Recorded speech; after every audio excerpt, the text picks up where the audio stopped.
Avant de plonger dans l'histoire intense d'aujourd'hui, un petit rappel. Plus de 90% de nos spectateurs regardent nos vidéos sans être abonnés.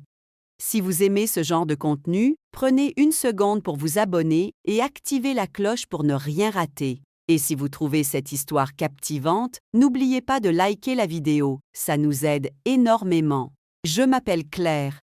Ma vie a longtemps ressemblé à un idéal, le genre d'existence paisible que tout le monde pourrait envier. Une maison élégante dans un quartier calme, un mari aimant, Thomas, reconnu pour son sérieux au travail et sa bienveillance naturelle. Nous étions mariés depuis 15 ans et avions 2 adorables enfants, Louis et Sophie. Aux yeux de tous, j'avais réussi, mais en réalité, derrière les apparences impeccables, ma vie était un tourbillon silencieux de solitude et de frustration. Thomas voyageait constamment pour son travail. Son ambition l'emportait souvent loin de moi, laissant notre foyer plongé dans une routine froide et monotone. Chaque jour, je répétais les mêmes gestes, exécutais les mêmes tâches, les mêmes sourires de convenance aux voisins et aux collègues. Mais intérieurement, je sentais grandir un vide immense. Notre relation était devenue un simple décor, une apparence à maintenir devant nos amis, nos familles et nos voisins.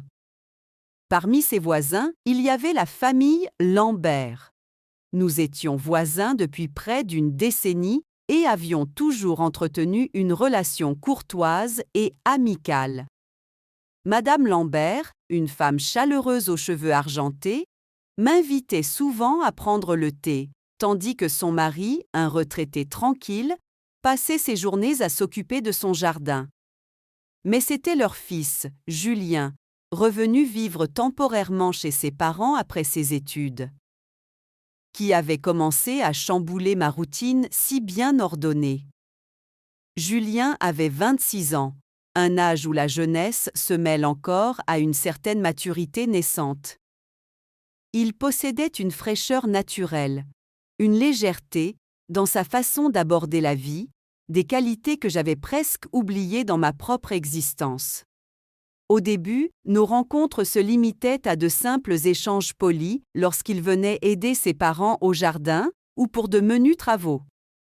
Mais avec le temps, nos conversations devinrent plus longues, plus spontanées et étrangement réconfortantes. Un jour d'automne, alors que les feuilles rougissaient et que le quartier devenait plus silencieux, Julien s'arrêta devant chez moi alors que je taillais les rosiers dans le jardin. Il m'offrit son aide avec un sourire sincère, et je fus surprise par mon cœur qui battait un peu plus vite. Ce jour-là, il travailla à mes côtés pendant plusieurs heures. Nous parlions de choses simples, banales, mais étrangement significatives. Nos passions oubliées, nos rêves d'enfance, les petits plaisirs que la vie offre lorsqu'on prend le temps de les saisir. Je sentis une chaleur renaître en moi, une flamme discrète mais tenace qui s'était éteinte depuis longtemps. À partir de ce moment, Julien trouva souvent des prétextes pour venir me voir, tantôt pour emprunter un outil de jardinage, tantôt pour partager un gâteau, fait maison par sa mère. Chaque fois, nos échanges devenaient plus profonds et je ressentais un mélange troublant d'excitation et de culpabilité. Je savais que je franchissais une limite, même si concrètement, rien d'inapproprié n'avait eu lieu. Un après-midi pluvieux, alors que je lisais un roman dans mon salon, Julien frappa timidement à ma porte. Il était trempé jusqu'aux os, un sourire gêné aux lèvres. « Je suis désolée, Claire. J'ai oublié mes clés et mes parents ne rentrent que dans 2 heures, expliqua-t-il. Naturellement, je lui proposai de rentrer pour se réchauffer. Tandis qu'il s'installait près du feu que je venais d'allumer, un silence doux s'installa entre nous.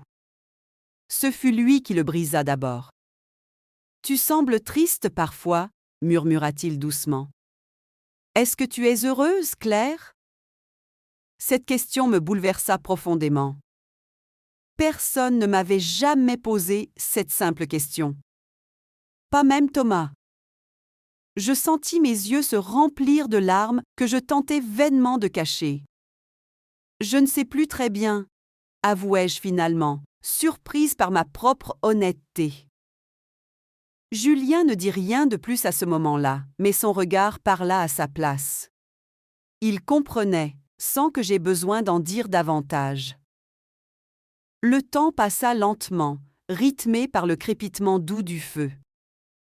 Lorsque finalement ses parents revinrent, il partit silencieusement. Mais la chaleur de sa présence resta imprégnée en moi. À partir de ce jour, quelque chose avait changé entre nous. Chaque fois que nos regards se croisaient, une complicité silencieuse, intense, presque douloureuse, nous unissait. Je me débattais intérieurement entre le désir grandissant d'être auprès de Julien et la culpabilité étouffante envers mon mari et mes enfants. Je savais que je me dirigeais lentement vers une situation incontrôlable. Mais une part de moi ne pouvait s'empêcher d'avancer. Au fil des semaines, Julien devint un confident inattendu, un allié dans ma solitude quotidienne. Je me confiais à lui sur mes frustrations, mes regrets, mes peurs aussi. Lui me parlait de ses ambitions, de ses doutes quant à son avenir. Nos âmes semblaient en s'être reconnues, chacune apaisant l'autre. Malgré tout, nous nous imposions constamment des limites, par respect pour nos familles respectives, par crainte aussi de perdre ce précieux équilibre précaire que nous avions trouvé. Pourtant, je sentais chaque jour un peu plus le poids de ce secret m'écraser. Julien devenait la pensée récurrente de mes nuits sans sommeil, la lueur discrète de mes journées grises. Un matin de printemps, alors que Thomas venait encore de repartir pour un énième voyage professionnel, je me retrouvais seule, envahie par une profonde mélancolie. Comme guidée par une force invisible, je traversai lentement la rue et frappai à la porte des Lambert. Ce fut Julien qui ouvrit. Il fut surpris, mais aussi profondément heureux de me voir. Je vis dans ses yeux une joie sincère, celle qui ne peut se feindre. « J'avais besoin de te voir », murmurai-je simplement, la voix tremblante. Julien m'invita à entrer. Ce jour-là, nous passâmes des heures à discuter, à rire, à simplement exister ensemble. Je sentais qu'un point de non-retour approchait dangereusement, mais je ne pouvais pas m'en empêcher. L'attraction était trop forte, trop sincère pour être ignorée. En rentrant chez moi ce soir-là, je compris que je venais de franchir une étape irréversible. Ma vie d'avant ne pourrait plus jamais être la même. Mais étonnamment, cela ne m'effrayait pas autant que je l'aurais cru. Pour la première fois depuis longtemps, je me sentais vivante, authentique. Malgré les conséquences imprévisibles qui m'attendaient. La culpabilité était là, certes, mais elle ne parvenait plus à masquer cette vérité évidente. Julien avait réveillé en moi quelque chose que j'avais eu oublié depuis longtemps. Il était devenu, malgré moi, le cœur battant de ma nouvelle existence, celui qui m'avait fait découvrir une version de moi-même que je croyais perdue à jamais. Et alors que je refermais doucement la porte derrière moi, ce soir-là, j'eus conscience d'une vérité aussi douloureuse que libératrice. J'étais désormais prête à affronter ce que cette histoire allait déclencher, prête à assumer pleinement ce que mon cœur avait choisi. Les jours qui suivirent cette rencontre décisive furent les plus difficiles à vivre de ma vie. La sensation d'avoir franchi une frontière invisible me hantait à chaque instant. Chaque regard, chaque mot prononcé à mon mari ou à mes enfants semblait teintée d'une culpabilité profonde et douloureuse. Pourtant, au milieu de ce tumulte intérieur, quelque chose de nouveau avait pris racine. Une audace que je ne connaissais pas chez moi. Julien, lui aussi, semblait lutter contre ses propres sentiments. Nos échanges étaient désormais plus prudents, mais infiniment plus intenses, chargés d'une compréhension tacite de ce que nous représentions l'un pour l'autre. Le simple fait de le croiser par hasard, au détour d'une rue ou en allant chercher le courrier, suffisait à me troubler profondément. Mon cœur battait plus fort à chacun de ces instants volés, si précieux et si rares. Malgré la prudence qui nous caractérisait, les voisins commençaient à remarquer notre complicité. Madame Lambert, en particulier, semblait avoir perçu quelque chose de différent. Son regard, d'habitude chaleureux, était devenu légèrement plus distant, comme si elle tentait de comprendre une énigme à laquelle elle n'avait pas encore toutes les clés. La situation devenait intenable, mais je ne pouvais pas revenir en arrière. Chaque fois que Thomas revenait de ses déplacements professionnels, je ressentais un sentiment étrange d'éloignement, comme s'il était devenu un étranger dans ma propre maison. Nos conversations devenaient mécaniques, empreintes d'une froideur subtile que lui-même ne semblait pas percevoir pleinement. Un matin, alors que je terminais d'arroser mes plantes, Julien apparut devant chez moi. Il paraissait nerveux, hésitant. Il prit une grande respiration avant de s'approcher. « Claire, nous devons parler, » me dit-il doucement. Je le fis entrer rapidement, sachant pertinemment que chaque regard extérieur pouvait devenir un témoin gênant. Dans la quiétude de mon salon, Julien m'avoua alors ce qui le tourmentait. « Je pars bientôt. J'ai trouvé un poste à l'étranger. C'est une opportunité incroyable. Mais je ne cesse de penser à toi, à nous, à ce que ça implique. » Cette révélation me frappa comme une lame glacée. Tout d'un coup, je réalisais à quel point je m'étais attachée à lui, plus que je ne voulais l'admettre. Sa présence était devenue indispensable, une part de mon quotidien, de mes pensées, de mon bonheur fragile et interdit. « Ne pars pas !» murmurai-je finalement, surprise par ma propre franchise. Ces mots, prononcés à voix basse, avaient suffi à changer l'atmosphère de la pièce, à alourdir encore davantage le poids de notre situation impossible. Julien baissa les yeux, cherchant les siens dans le reflet troublé de la fenêtre. « Je ne peux pas rester sans raison, Claire. Ici, rien ne m'attend vraiment, à part toi. Et c'est précisément ça le problème. » Ces mots firent écho à mes propres craintes. Nous étions coincés entre nos sentiments authentiques et les réalités implacables de nos vies respectives. Notre amour naissant, aussi fort soit-il, était condamné à rester secret ou à exploser en plein jour, emportant tout sur son passage. Les semaines suivantes furent teintées d'une tristesse insupportable. Julien était en plein préparatif pour son départ imminent.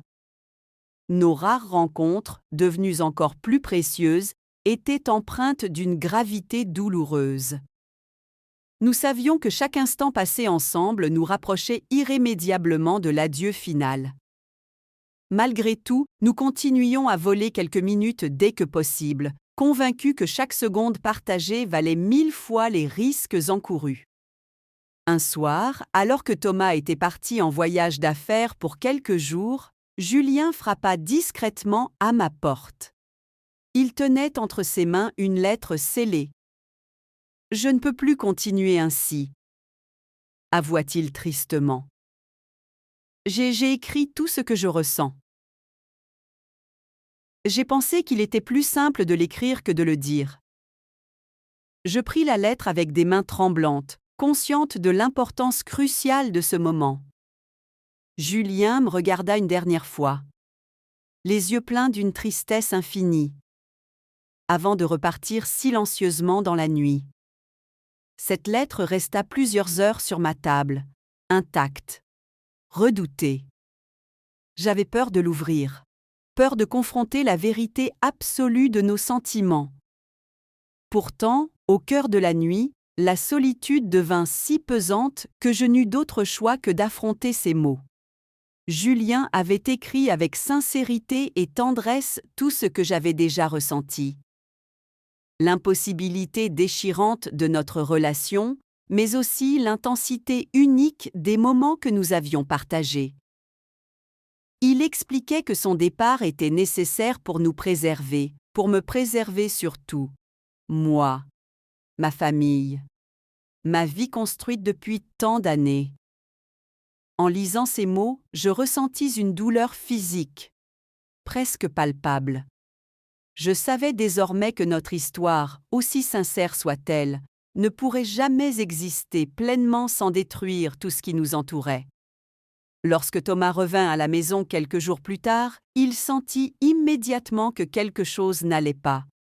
Il tenta maladroitement de comprendre ce qui avait changé en moi.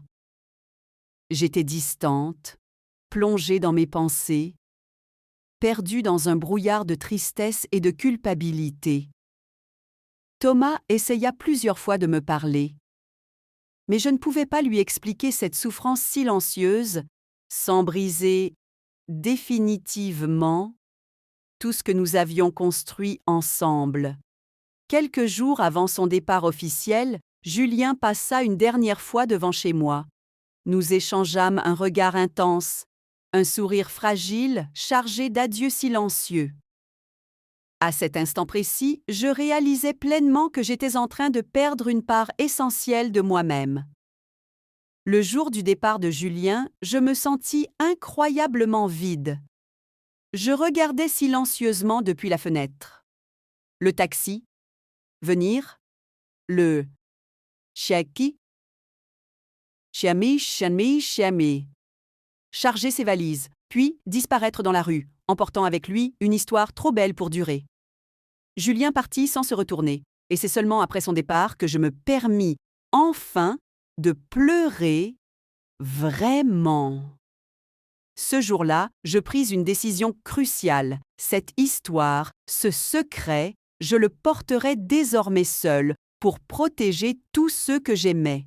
Je savais que la douleur allait persister longtemps, mais j'étais prête à assumer seule le poids de ce choix. Pour mes enfants, pour mon mari, pour l'équilibre précaire qui nous liait tous encore ensemble. Je savais néanmoins que rien ne serait plus jamais pareil dans ma vie. Cette rencontre avec Julien avait transformé à jamais ma façon de voir le monde, l'amour et surtout moi-même. Malgré l'intensité de la souffrance actuelle, je savais que je ne regretterais jamais d'avoir connu cet amour impossible, car il avait réveillé en moi une vérité profonde, une vérité que je ne pouvais plus ignorer. Je devais maintenant apprendre à vivre avec cette absence, ce vide nouveau qui faisait désormais partie intégrante de moi-même. Attendant que le temps apaise doucement les blessures encore trop vives. Les mois qui suivirent furent les plus éprouvants de ma vie. L'absence de Julien était devenue un poids permanent que je portais silencieusement, caché derrière des sourires forcés et une routine mécanique. Thomas remarquait mon trouble sans jamais en deviner la cause. Mes enfants voyaient leur mère changer, devenir plus réservée, souvent perdue dans ses pensées, sans comprendre pourquoi. Pourtant, avec le temps, j'appris lentement à accepter cette nouvelle réalité.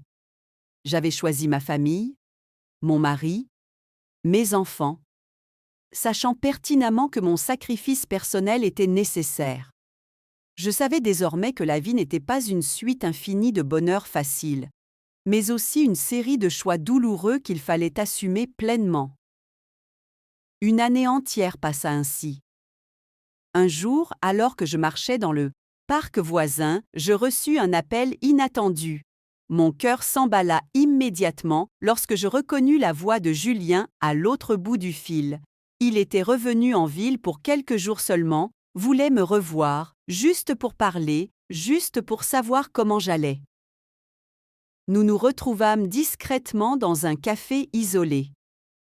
Le revoir éveilla en moi des émotions longtemps refoulées. Julien était changé, plus mature, mais son regard portait toujours cette douceur particulière qui m'avait tant marquée. Notre conversation fut simple, sincère, et malgré les souvenirs douloureux, elle fut aussi étrangement apaisante. Julien m'expliqua qu'il était heureux dans sa nouvelle vie, qu'il avait rencontré quelqu'un, qu'il commençait à reconstruire quelque chose de solide.